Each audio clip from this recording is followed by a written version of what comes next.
Excellent. Today also, we are back to our usual activity for the weekend, cybersecurity mentoring, a group platform where we'll share, we'll learn, and we connect with other professionals. Thank you for joining us. If you are joining us for the first time, cybersecurity mentoring group was created to provide opportunity for people who want to start on that journey to understand some basic things about the field. And we invite professionals often to talk to the community and share from their experience. Today, we have also invited someone that will be sharing with us an important topic in cybersecurity. Basically, without managing this domain properly, the business can actually run down in a day. So it's a very important topic we're discussing today. And before I introduce our guest, I will go through some of our awareness programs that we are currently on. Right now, we are running Beginner Cybersecurity Masterclass. We started this program July 3rd, and it runs on Thursdays and Saturdays. Essentially, it's for people who want to explore this field of cybersecurity.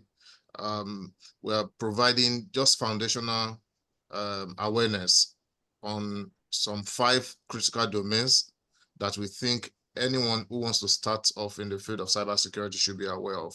And there are security principles, access control, network security, security operations, and business continuity.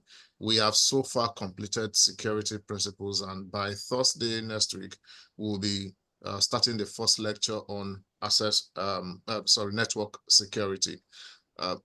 So this is just showing the summary of our schedule. The security principles on the left-hand side already completed with great facilitation from Dari and George. We will be having network security from next week, and in 2 weeks' time, we also will be done with network security.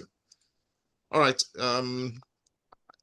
Yeah, so far in 2025, we have been able to, I think this should be our 14th. Today will be our 14th edition of this program. We, as I said earlier, we reach out to professionals who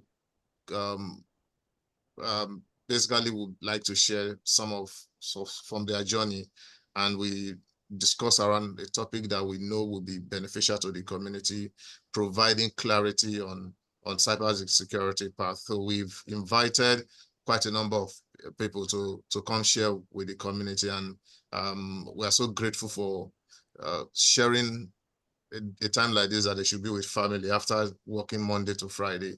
And so we are also grateful today for inviting and reaching out to Ayo, and Ayo accepting to come speak with us today. So let's go straight into the conversation. We are discussing today keeping business safe, the people, the process, and technology component.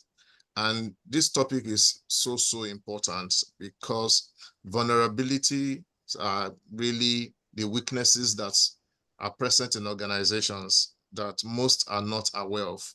I follow the CV publications every other day, and when I was analyzing the vulnerabilities that have been published for 2025 as at half year, they are close to 24,000. And I was joking with someone. I said, if you sleep for 6 hours, by the time you go to bed and wake up, 33 vulnerabilities would have been published. And that's a lot. What it means is that you will basically be chasing after how to close vulnerabilities. And today we want to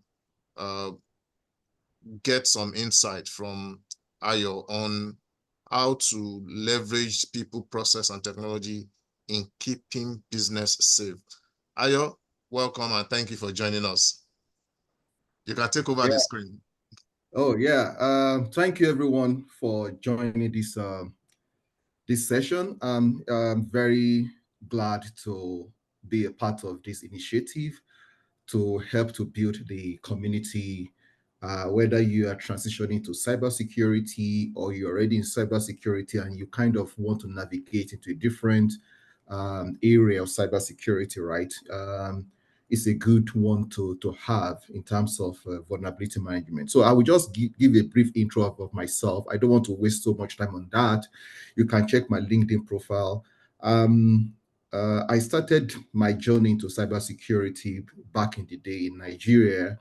My first exposure to anything, information security, I would call it, was when I was exposed to Certified Information Systems Auditor certification, right? And that kind of brought me to draw me closer or drew me closer to the field, and I started having much interest in information security, confidentiality, integrity, availability, and things like that. And then right from that moment onward, I just got myself logged into the world of information security, as back in the day, which is much more common.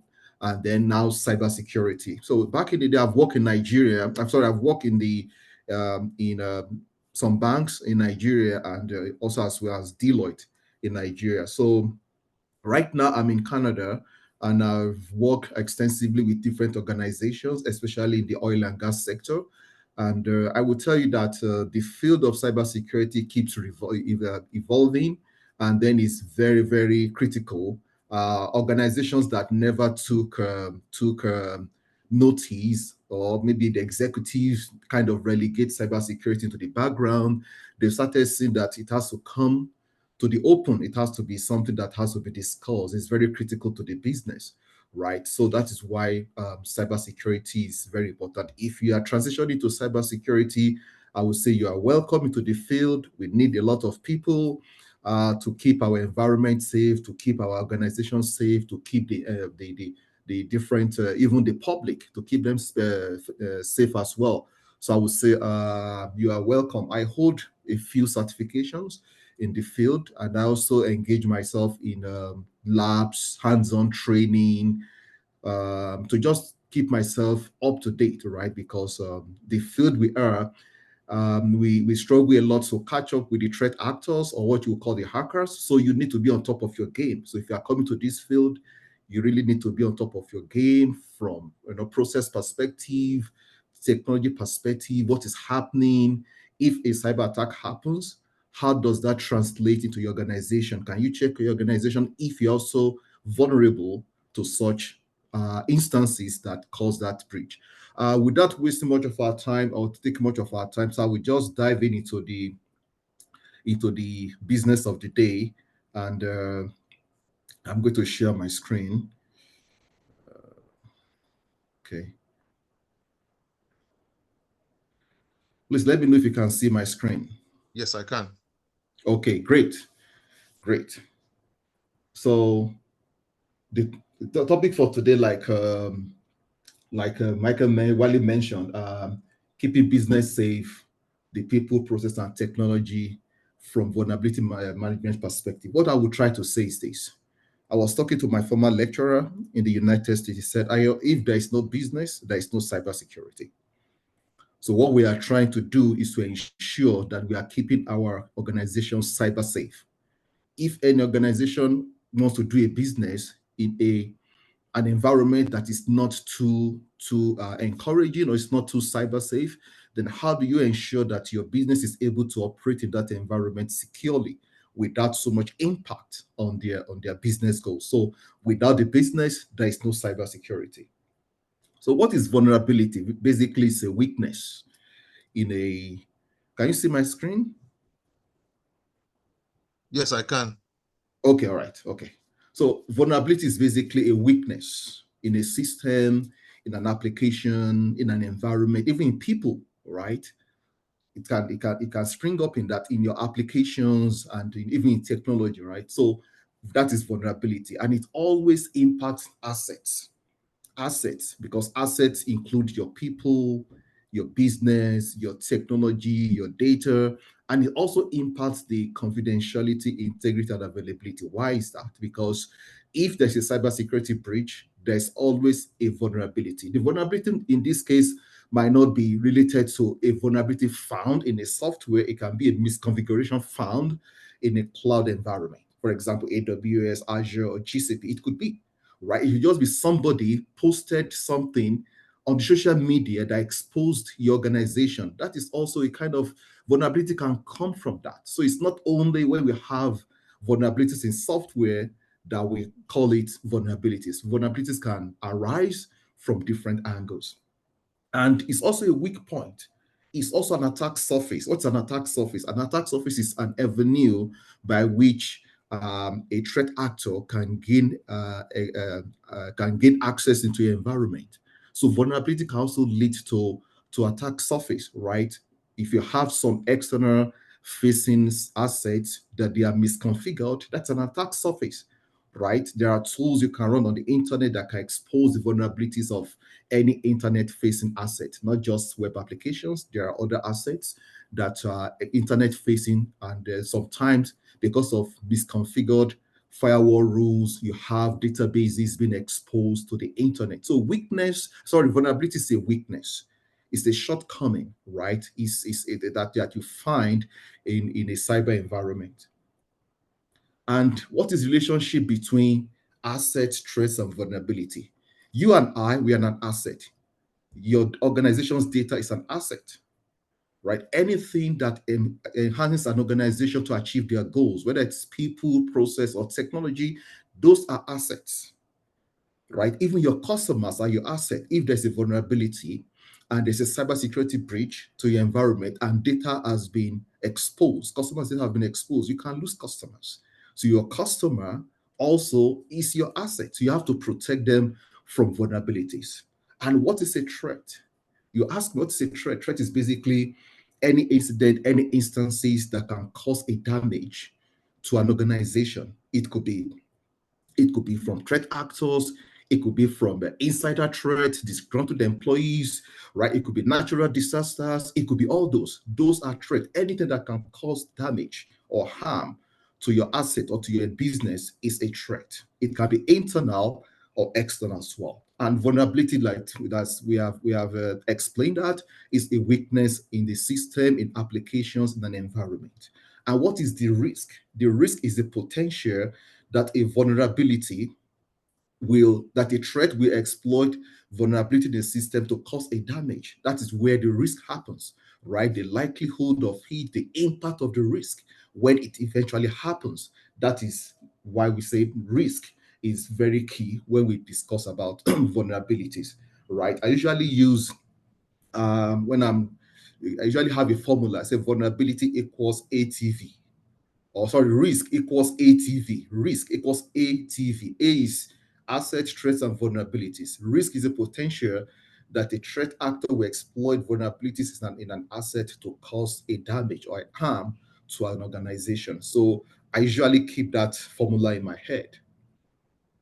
And what are the sources of vulnerabilities? Sources of vulnerabilities. As you have on the screen, there are so many, right? Sometimes it could be unpatched systems. I can tell you that there is no organization in the world today that do not have unpatched systems. Every organization has.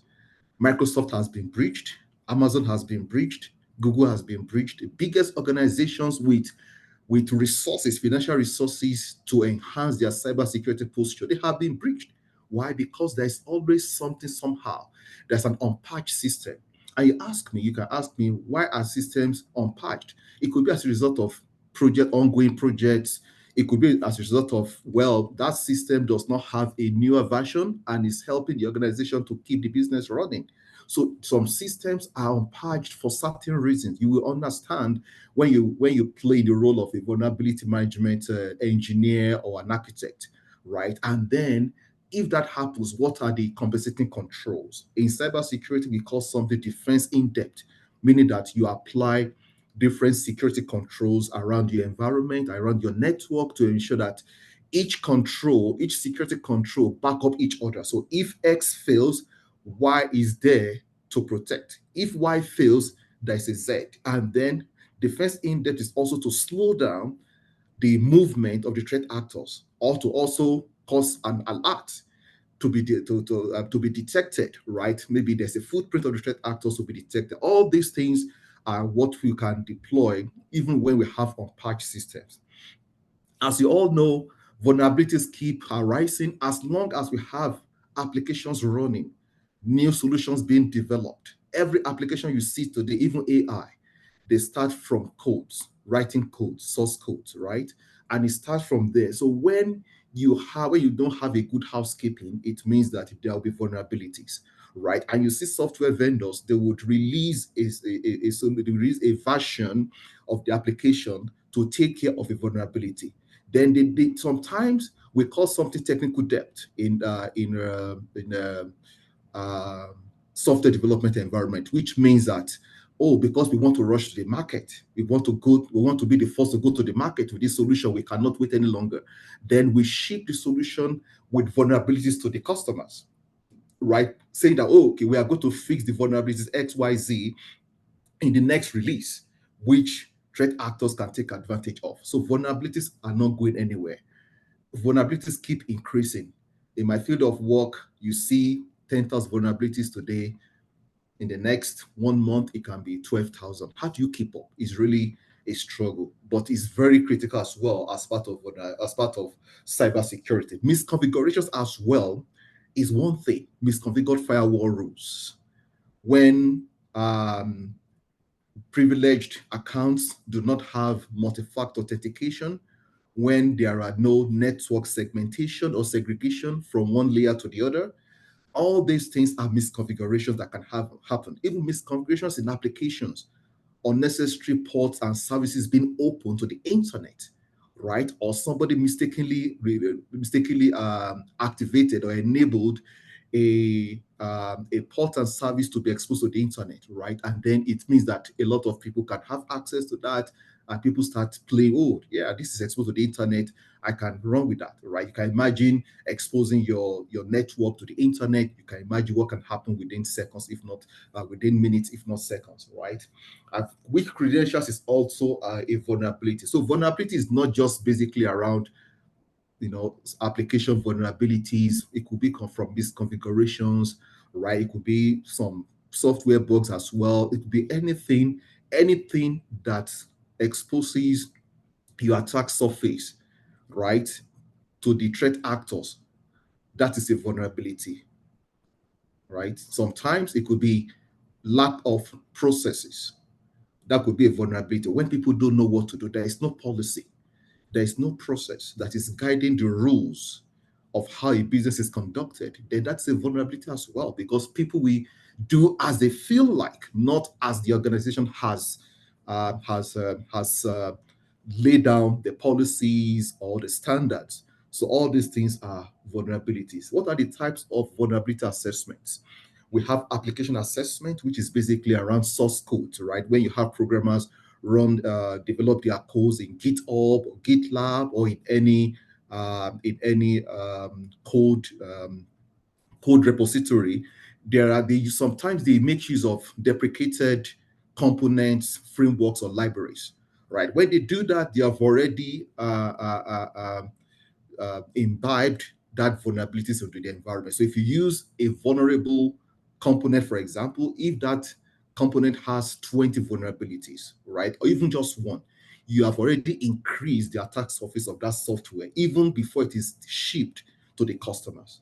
And then you can do application assessment on web applications or websites, right? You have different companies that they have internal software development team that develop their website and applications, and then you want to make sure that you have code analysis, vulnerability analysis or assessment as part of their CI/CD pipeline, right? To make sure that security is shifted to the left from the beginning to the end throughout the entire CI/CD pipeline. You want to make sure that there's a code analysis, there's security assessment, sometimes penetration assessment, penetration testing as well, in that environment. You want to make sure that before you ship the customer, you have tried to keep your vulnerabilities to them, if not to zero, as minimal as possible.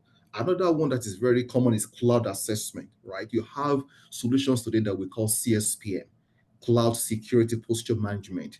They look after vulnerabilities and misconfigurations in cloud environment, right? Maybe you have, I've seen instances whereby in AWS environment, they make use of the, what's it called now? The root account is being used on a day-to-day basis. And AWS said you should not do that. Create a, an admin account that's almost similar to the root admin account so that you can use that to run your day-to-day. Your root account should be possibly something around break glass account that if anything goes bad, you refer to that, but you don't use it on daily basis. And I've seen misconfigurations whereby cloud admins don't have MFA enabled. I've seen misconfigurations as around S3 buckets being exposed to the internet, and those S3 buckets are hosting confidential data. I've seen breaches that just S3 bucket exposed to the internet with customer data have been breached, have been exposed to the internet. So these are misconfigurations. There are host assessment when you run vulnerabilities on your endpoints, your servers, your databases, your workstations, laptops. These are host assessment. Another one is network assessment. You want to make sure that you perform vulnerability assessment around your edge network, your firewalls, your routers, your switches, everything that provides the perimeter network or protection for your environment. You want to make sure that your firewalls are being patched or are being updated to the latest software update. All these things are the types of vulnerability assessment that we can perform. What are the stages of vulnerability assessment? The first one is identification. And how do you identify? You can't identify a vulnerability on a system without using a tool. So you have to deploy a solution, a vulnerability assessment solution to identify the vulnerabilities, right? And then once the solution has identified vulnerability, you have to analyze, right? There are critical vulnerabilities, high, medium, low, or information, right? You have to declare, you have to determine which one you have to prioritize your vulnerability patch or your patches rather, because sometimes some critical, if you don't analyze, it can cause a lot of heavy lifting for your resources, and most organizations don't have enough resources to even patch their vulnerabilities or to update their system. So you have to prioritize. That is where the analysis comes. Sorry, analysis first, which is critical, medium, or high, or basically around your environment. Then you move to prioritization. The prioritization can say, okay, any critical finding, critical vulnerabilities must be fixed within 7 to 15 days. I'm just using examples. High should be fixed within, okay, most organizations use critical and high. Say, okay, critical and high should be fixed within 7 to 15 days. Medium between 30 to 60 days. Low between 60 to 90 days, right? It depends on different organizations' policy, but you use that to prioritize. Sometimes you look at, is there a vulnerability that is being exploited in the wild? We have to prioritize that first and make sure that we fix that if we're exposed, right? Then remediation is engaging with the different stakeholders that will help to fix these vulnerabilities, ensuring that patches are applied appropriately, right, within the time frame expected, within the time frame window is very important. The vulnerability threat assessment, right? You have to look at it from what is the potential attack vector? What can happen, right? What can happen if this vulnerability is exposed, is exploited, right? You have to do, is it potential? Is it a potential attack on the environment? Right? Sometimes you look at, do we have compensating controls, additional controls around the software, around the resource or asset that is being vulnerable? If we have, it could be sometimes a low vulnerability from our own perspective because we have additional controls around maybe the asset in case point is limited to very few administrators, maybe one or two, and is also being protected from with firewalls in a different network segment or zone. You could look into that, right? That okay, we can scale down the criticality. Another one is expanding attack surface, right? Especially when you have internet-facing assets, right? I've seen jQuery on web applications that are, most web applications have jQuery vulnerabilities, and you have such in your internet-facing asset, your web applications or API, then you have to kind of make sure that you focus on that as well. Another way to do threat assessment is to look at your critical system breaches. What has happened to other vendors and the other customers, other companies, right? How do we make sure that we don't fall victim of such, right? Well, the negligible one is basically low vulnerability and threat pose negligible risk. You look at your low security findings and say, okay, if this happens, for example, if you have a server that is hosting public data, sorry, not public data, it's hosting publicly available information that you don't mind sharing. And then you look at it, okay, if somebody breached this server or this asset, okay, it's just information about our organization that people need to know. So you don't really care so much. So you also have to do threat assessment in terms of the findings of the for the vulnerabilities. The next one is how vulnerabilities and immediate threat, how do they overlap in terms of risk? Like we mentioned, vulnerabilities and weakness in systems. Then you have to look at it from immediate threat. What is the active risk to systems? Because you can't patch every vulnerability in 1 month. I can tell you that. If you work for a large organization, you can't patch everything at the same time. You have to take it in scopes, in stages. You have to look at it. Which one should we patch first? Okay, what are the critical vulnerabilities affecting critical servers, for example? Right? Okay, server ABC, they are highly critical. Let's patch it in the next 2 days. Okay, critical server DEF, of course, they are critical, but we can kind of, because they have additional controls around them, we can scale down to, okay, patch them the next 2 weeks. So, and then what are the active risks? Is there a vulnerability campaign? Is there a security breach campaign that is going on from APTs globally that is exploiting a vulnerability? Case in point, zero-day attacks or zero-day vulnerabilities, right? Which the vendor has not even released any patch for. You want to make sure you check your environment and say, okay, what we have right now, are we protected even though there is no patch for this vulnerability right now? Those are the things that you consider in vulnerabilities. Then again is attack surface, especially when there's a breach campaign going on from different APTs globally. APTs are advanced persistent threat. They are highly skilled threat actors, state sponsored, motivated by ideologies, that they are highly equipped, highly motivated, highly funded, that they have necessary tools and experience to breach any environment, to breach any network. It happens every day. So in terms of vulnerabilities and immediate threats, you have to look at different perspectives of what are the immediate threats, what is the attack surface in your environment. You have to consider all this when you are doing assessment of your vulnerabilities.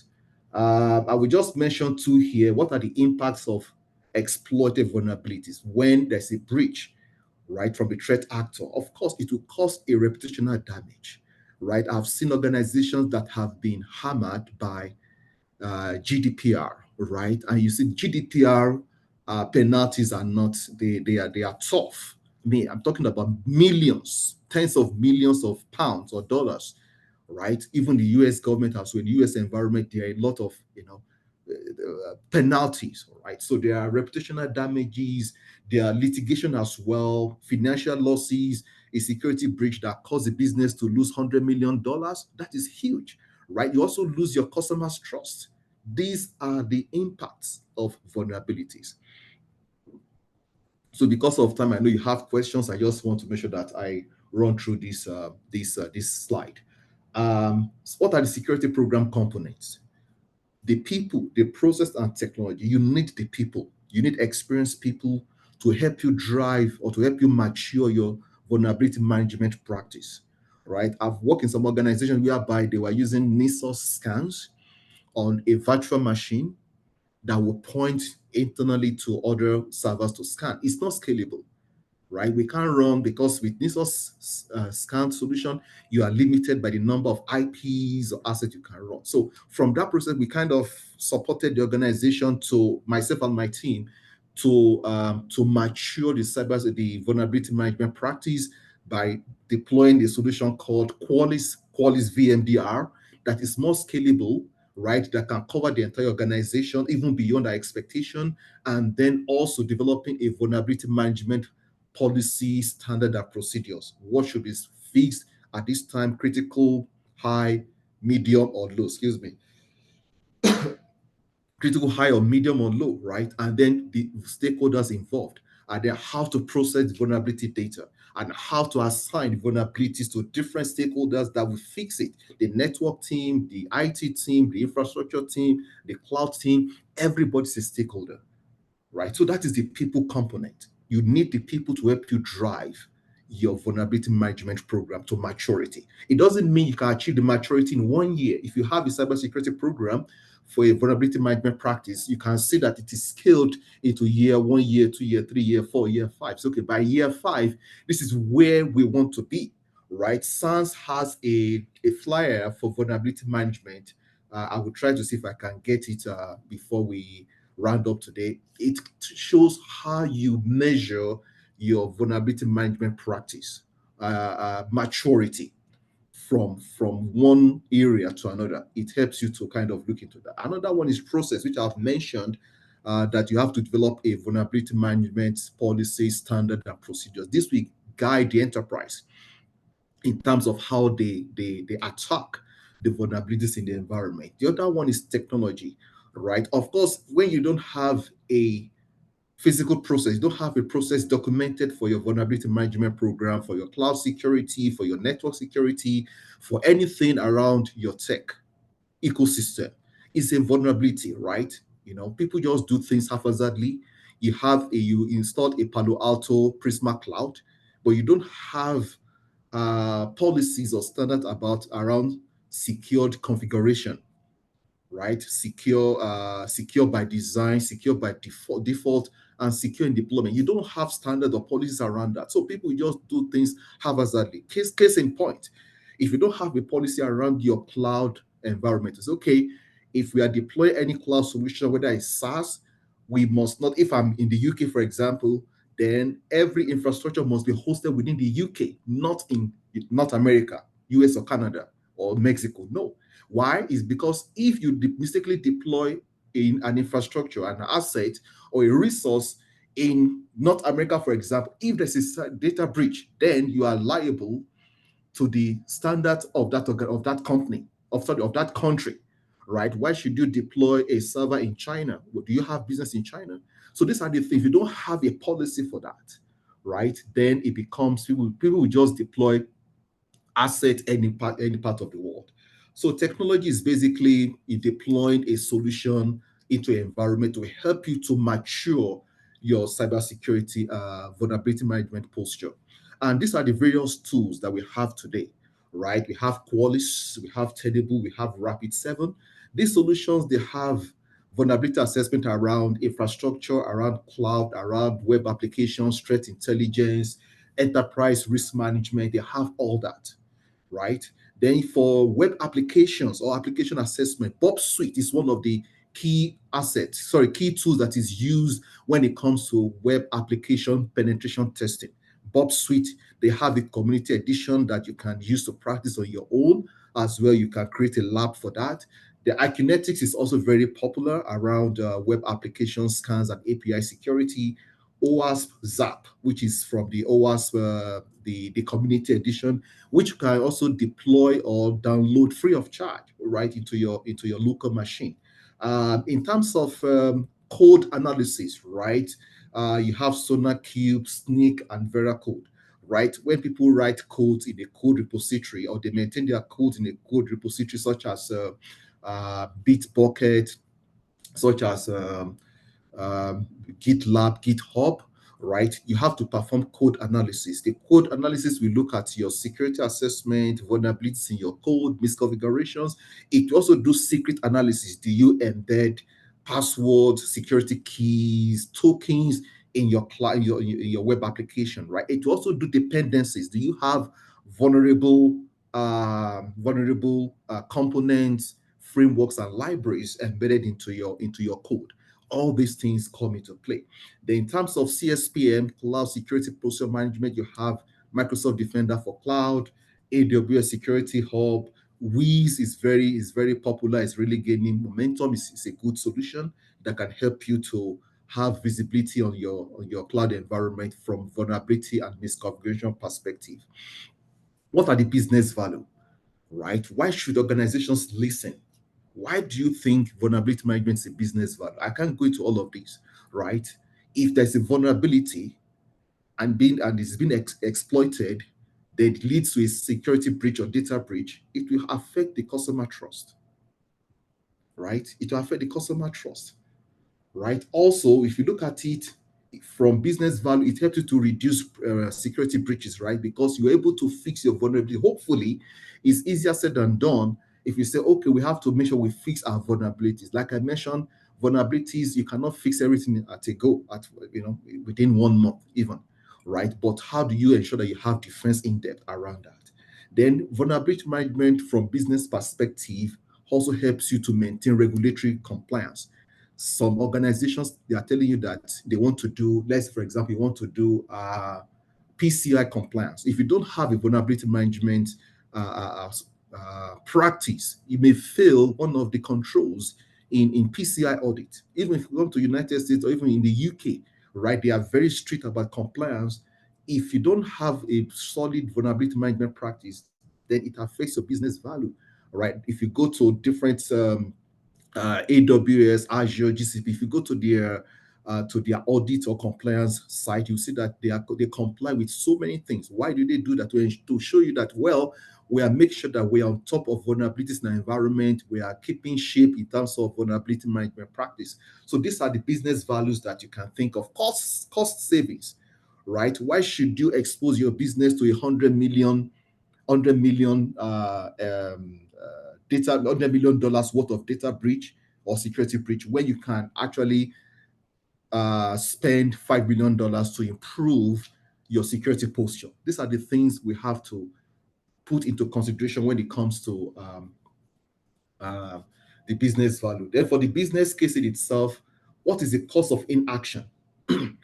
Ignoring a risk, ignoring the vulnerabilities, what is the cost of inaction? Huge security breach, regulatory penalty, financial fines, litigations. These are some of the business cases you can use. What is the cost of remediation?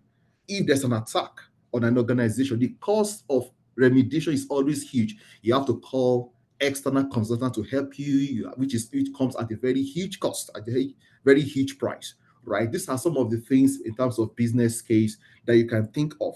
What about you cannot do business for 2 or 3 days? You cannot service your customer for 1 week or 2 weeks because there is a vulnerability, there's a security breach from a vulnerability in your environment. These are some of the business case that when we are presenting vulnerability management practice to our organizations, these are the things that we can mention, right, as a business case.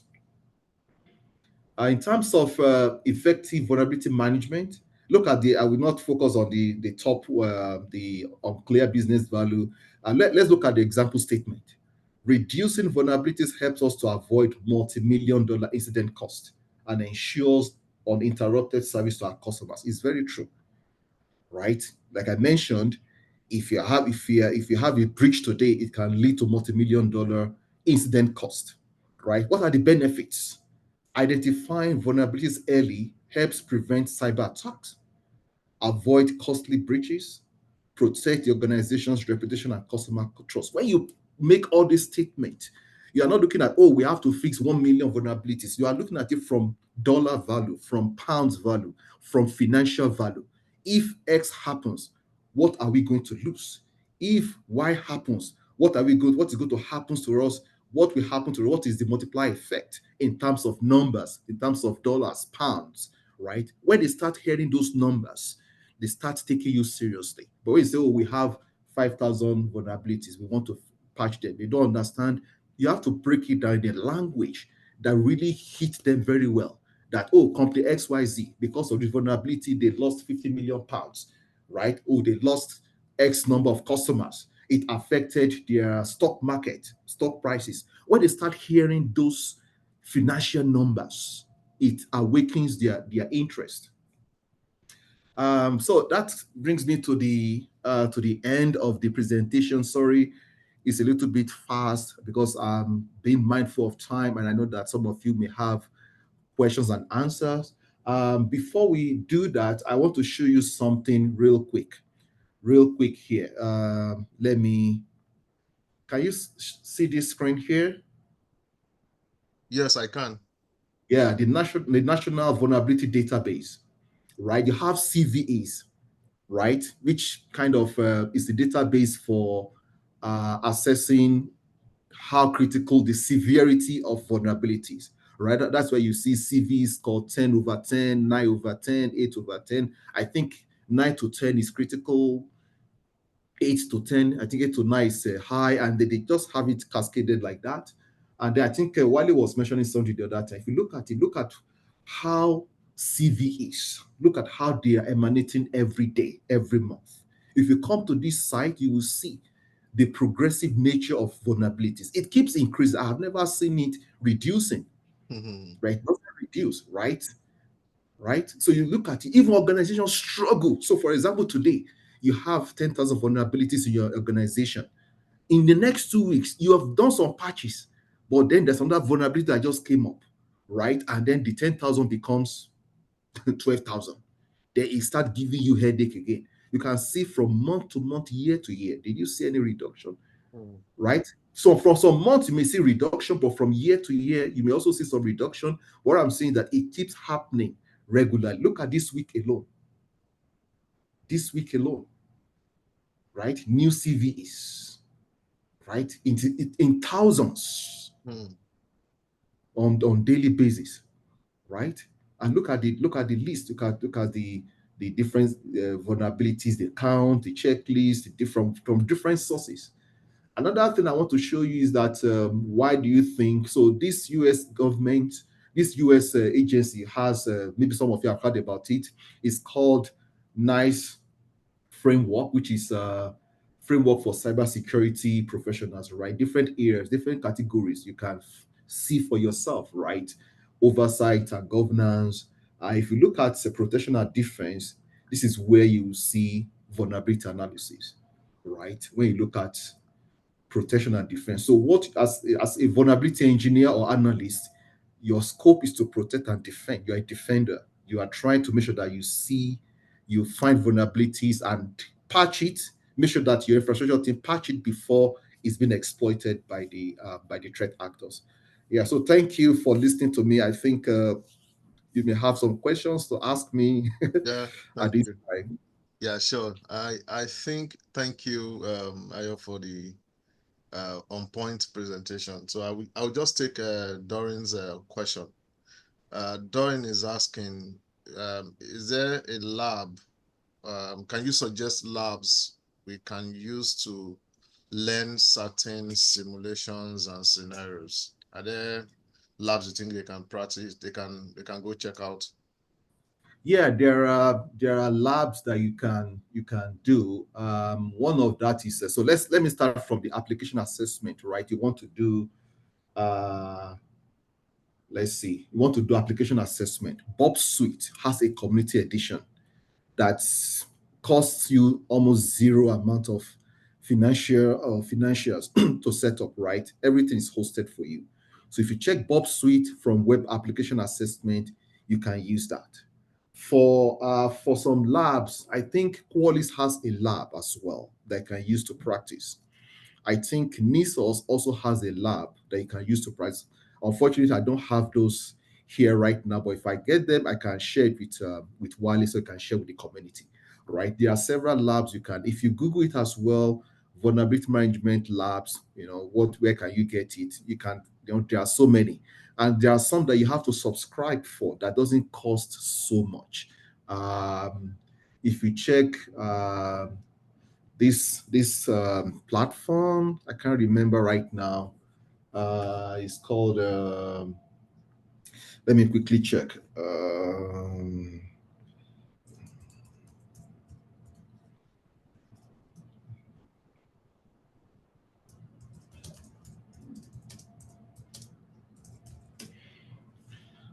Right.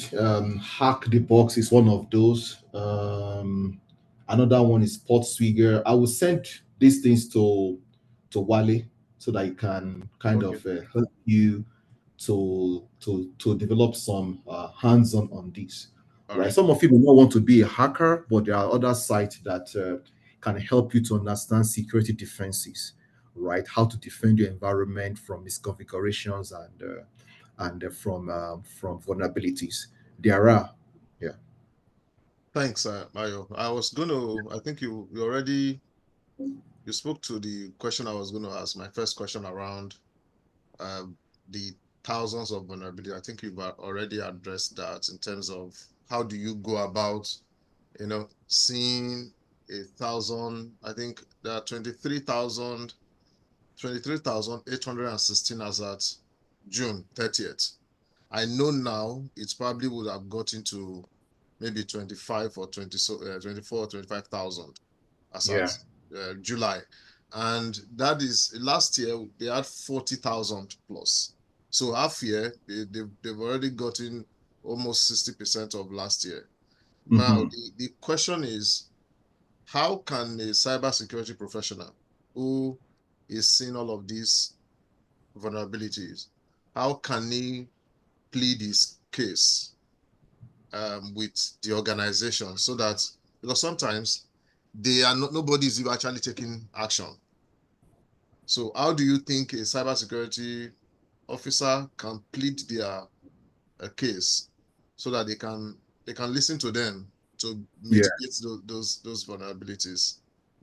I think from experience it will start from you escalating to your um, to your top management. For example, you have a senior manager, and then you escalate to the senior manager, and the senior manager should escalate to the CIO or to the CISO. So let's, for example, you're a senior manager or your director, and you are talking to the executives, to the board, and they are not listening to you. Give them instances. Tell them that, okay, we don't have vulnerability management tool. We don't have vulnerability management practice in the environment. And then if you did a documentation and say, okay, can you sign off on this documentation that if vulnerabilities happen, if you have been attacked, then you will take responsibility. Nobody will sign that document.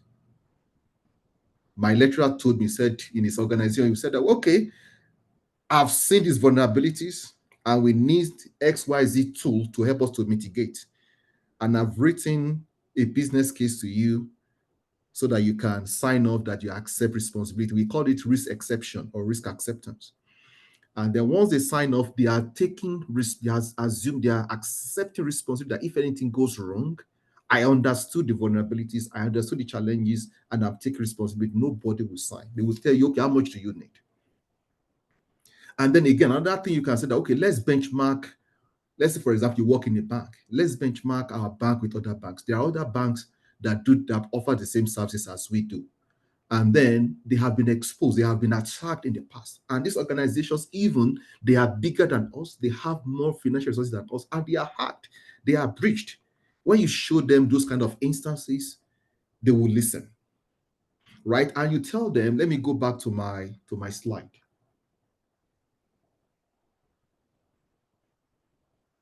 You tell them all these things that, okay, let's say, for example, we have cloud hosted in AWS, cloud resources hosted in AWS. Let's say, for example, because of a misconfiguration, we have our customer data exposed to the internet. What do you think will happen? Number one, there's going to be litigation from the customers. This is not like Nigeria. This is like, these people in the north, the people in the west, in the western nations, right? A customer can sue you. So you have 10,000 customers, and each one of them is going to sue you. You can imagine the implication of that, right? Number two is that you tell them we have to protect our customers' data because our customer is our asset. So you have 10,000 customers today, and then because of a vulnerability, you lost the 10,000, it reduces to 2,000. You have lost. Or it takes a hit on your stock prices, right? If you just nosedive. When you start telling them those numbers, right? Okay, we're in the health sector, and the health sector regulatory framework says we should have vulnerabilities, and we should have a vulnerability management solution practice, and we should fix our vulnerabilities. And if we don't do that, and there's a security breach, we are liable to $2 million every day until that vulnerability is fixed, right? When they look at the numbers, then they will sit right.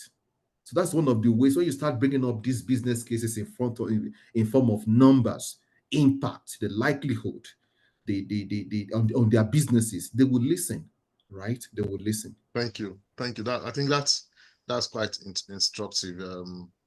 And it will really help people to know how to plead their case and get Yeah, attention, because it's very important. And I agree with that point where you say they should sign off. I remember in my experience also handling risk, the business would always say, risk manager, it is your responsibility. So when we then develop a document, we call it a risk acceptance form. And when they are saying we want to take an action, we tell them you can't take it because it is risky. Okay, you want to take it, please sign here. So we document the risk for them. And when they see the risk, they say, no, we are not going forward. So it really helps. And it covers you, because if anything happens, you have something to present. People can deny that you didn't tell them, but they can't deny that they signed off on a document that you yeah. have presented.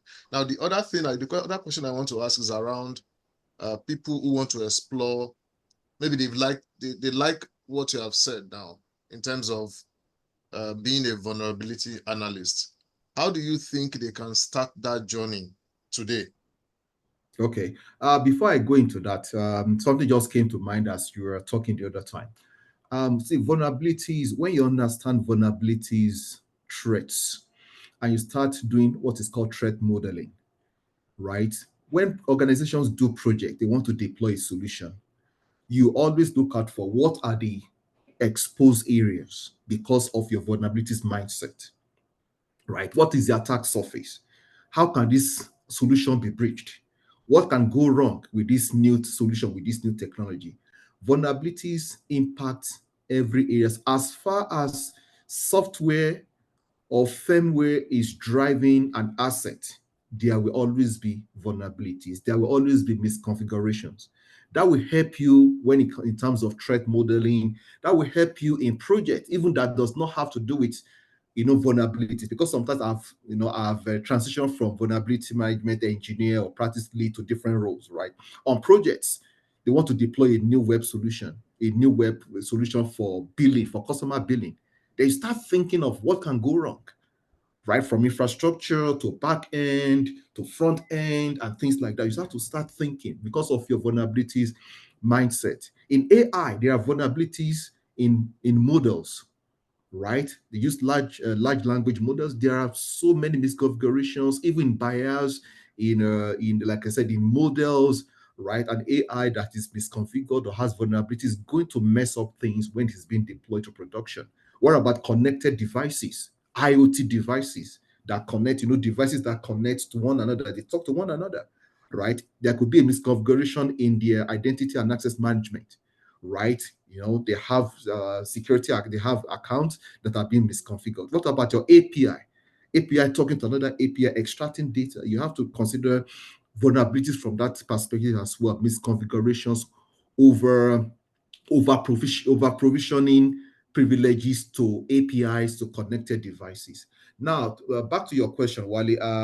If you want to navigate into this, how do you, get yourself into this?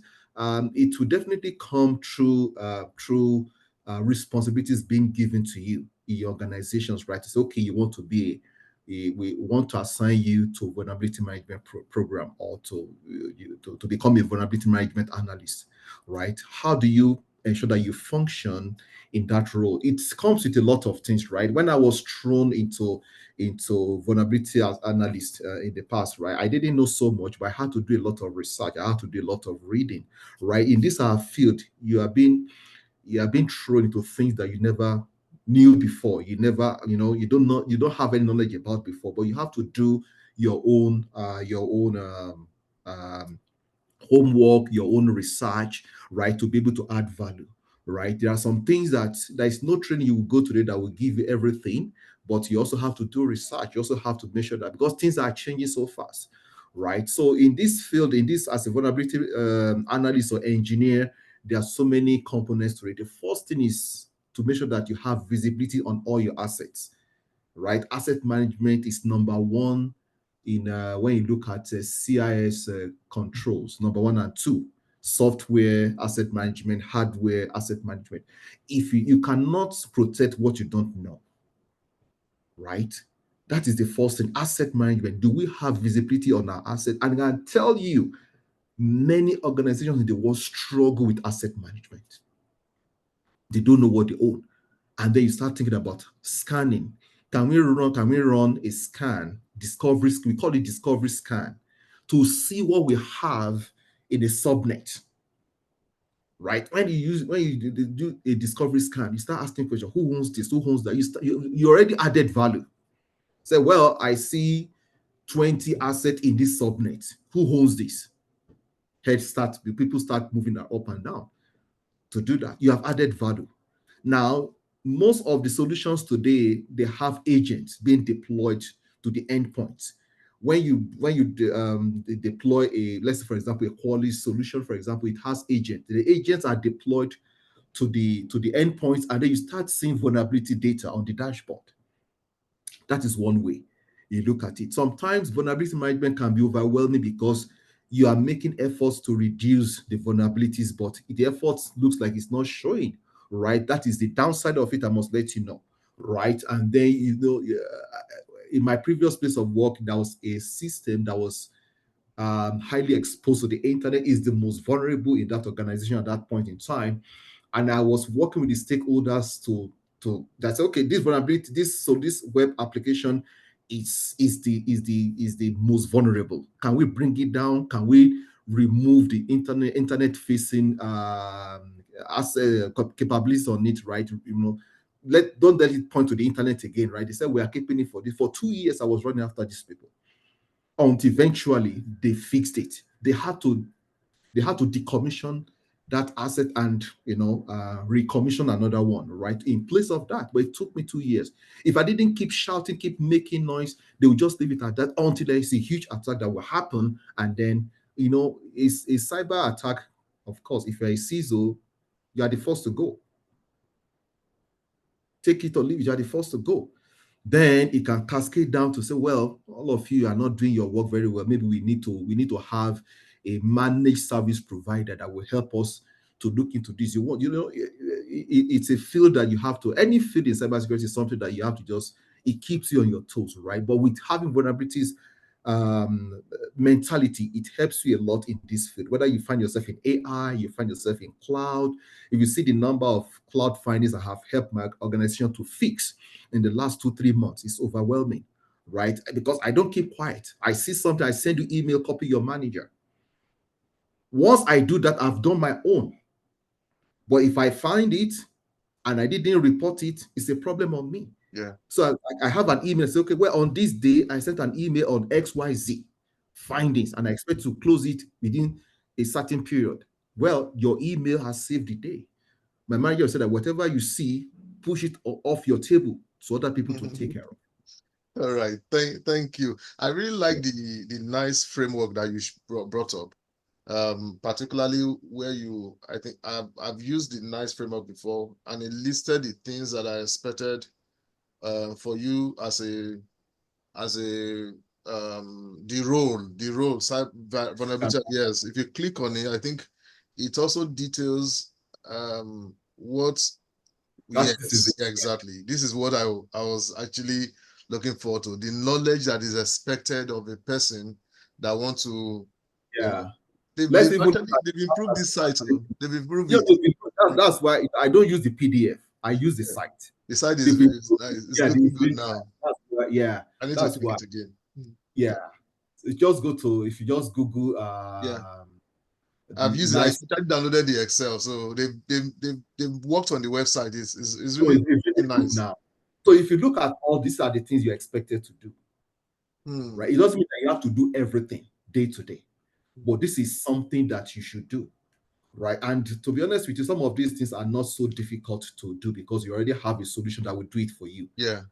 You have to perform the required reviews. Like, for example, I run web application scans of hundreds of applications on weekly basis. Why? You ask me, because for me, I don't like running scans every weekend, but I have to do it. Why? Hmm. Because what was not found in Yesterday. last week scan may be discovered in the following week. And the management will ask you, do you run weekly scans? If you say yes, where is the proof? Okay, you run it. When you see findings, do you alert the people? I did that. See my email. See this.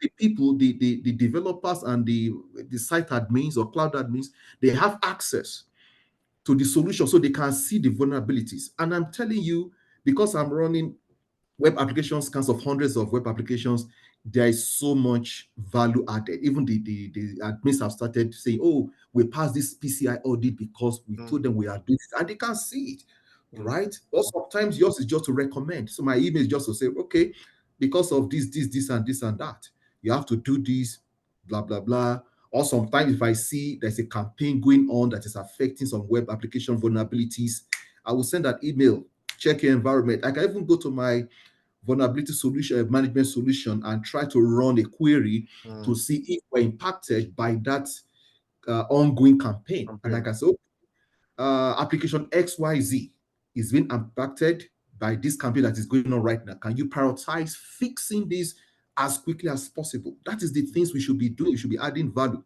right? You don't wait until, okay, see a security breach affecting an organization. You want to dissect that finding. What are the findings? What are the lessons learned? What can you do? You try to look at your environment and say, well, company XYZ was breached because of this vulnerability. And I've discovered that we have same vulnerability in the environment. These are the remediations recommended. Can we take a look into this? You're adding value. You are not static, you are dynamic. Yeah. Right? Thank you. So things you'll be doing. Right. Thank you. This is great. This is great, and it really help for people who want to you know, deep dive into vulnerability management, what you expect, you know, the knowledge you expect to have. And some of these things actually also help you to prepare for interview if you're going for interview, because this is what they expect you to know. And once you know what they expect you to know, you can prepare against these things. All right. I think I don't have any other question here, and I don't have a question in the chat. Thank you so much, Ayo, for your time and for giving us some things to go and act on by the time we get to the office on Monday. Thank you so much. I think I will just go through the rest of our. Let me see if I can share my screen now. Stop sharing mine. Yeah, I can share now. Let me see. Yeah. All right. So we just had this. Thank you, Ayo. There's a chart. Okay. All right. Thanks. Okay. So this So basically. Wale, let me quickly mention something. All right. It doesn't mean that you have to be a vulnerability analyst or engineer the rest of your life in cybersecurity domain. No, but you can transition. You can take that knowledge and transition it to something else. Like I told you, vulnerabilities exist even in projects, right? If a project is going to go live for a technology solution that you are the cybersecurity analyst or the cybersecurity architect on it, you want to make sure that they fix every misconfigurations, every findings before they go live. Because if they go live and they don't fix that, then they can come back to you. But you want to make sure that you play your role. So having the experience of a vulnerability analyst or engineer will help you to look out for vulnerabilities, misconfigurations in projects. Whether it is AI related, anything, it will give you that leverage to be able to add value. Yeah, thank you. Thank you so much, Ayo. On the 26th is our next edition. Of course, our cybersecurity, our masterclass continues on Thursday next week.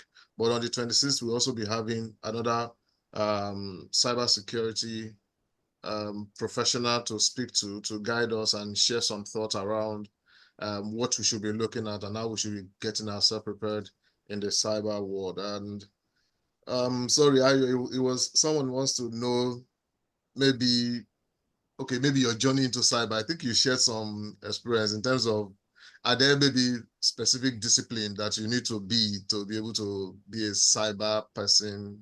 Okay? What's your thought? Yeah, Levi, thank you for that question. In terms of background, I would say that well, it depends on what you meant by that. But I figure in cybersecurity, which was my background, right? I think in the last 6, 7, 8 years, I've transitioned into many roles, right? I've done vulnerability management, I've done infrastructure security, I've done cybersecurity architecture, I've done cybersecurity analysis, I've done cloud environment assessment as well. And in terms of infrastructure security, I've done IT and OT. OT is operational technology, right? That drives your critical infrastructure. I've done all that, right? And so I don't call myself expert, to be honest with you, because in this field it's difficult, right? They may ask you something today, but you don't have the knowledge, and it's okay to say you don't have the knowledge, right? But one thing I usually tell people is that make sure that you are upskilling yourself almost every day. This is a field that you cannot go to bed and sleep. You have to keep upskilling yourself. You have to keep on top of your game. You have to learn a lot of things. The threat actors are always like 20, 30 steps ahead. You want to make sure that you are doing a lot, right? So I studied computer science back home in Nigeria, did some master's degree as well, and I also hold certifications in cybersecurity as well, just to help me to improve my skill and improve my market capabilities as well, right? Because the market is tough, especially if you are in outside Nigeria, is you are competing with a lot of people from different nations, right? So you have to make sure that you are highly competitive as much as you can, right? You can't learn everything at the same time, but make sure. So again, another thing is that sometimes you want to focus on a niche and develop your root deeply, which is good. Maybe identity and access management is not going anywhere, right? The joiners, the movers, the levers, all those things, they are there. It's not going anywhere. If you want to scale down at that, you can do that. Oh, you want to focus on network security, it's okay, right? But at some point in time, you start saying that, okay, maybe you are in SOC and you don't want to do SOC for a long time as well sometimes, right? And then you want to transition to different areas. It's also equally okay. So this is just a nutshell of my background. Immigrated to Canada some years back. I've worked in two different banks in Nigeria, worked in Deloitte, Nigeria. So far, I've worked in different organizations here in Canada in oil and gas, energy, utility sector because of the state or the province I reside in. They are more of oil and gas, utilities, energy. So I've been working in those areas. That is what exposed me to OT. So apart from IT, I also do OT cybersecurity. Yeah. Thank you so much. I think one thing I'll pick is a lot.